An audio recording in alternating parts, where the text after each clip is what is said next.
Let's also now talk about dream matchups.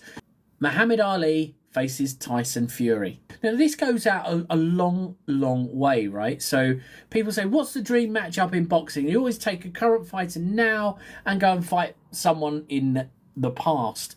Okay, so let's talk about that for a second. If anyone, you're welcome to join in. Let me know what you think about that. Muhammad Ali versus Tyson Fury. How do you think the fight would go? I think that you get a Tyson Fury late win stoppage.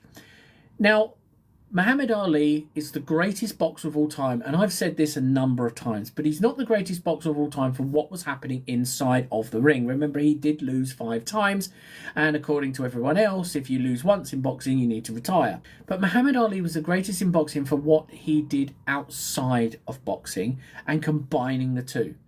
To take down barriers that were there that should never have been there in the first place and standing up for what you believed in made, in my opinion, Muhammad Ali the greatest fighter. However, I think in a match against Tyson Fury, I don't see Muhammad Ali being that great. You've got a massive height difference of around 6 inches. Now, it doesn't sound an awful lot, especially does it, ladies. However, when you keep that at bay, when you're able to move like Tyson Fury, very similar to Muhammad Ali, but you've also got the range and you've got the power to knock out heavyweights, big heavyweights, then you could possibly argue that that would be why Tyson Fury wins. Now, there's no denying that Muhammad Ali was very durable. Look at the fights against George Foreman. However, George Foreman was missing Muhammad Ali more than he was hitting him, and that is an awful big weight disadvantage.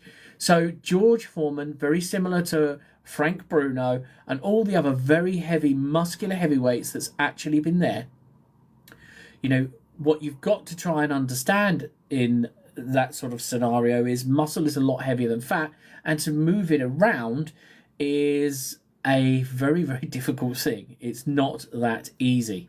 Okay, so that's why I believe that be the case.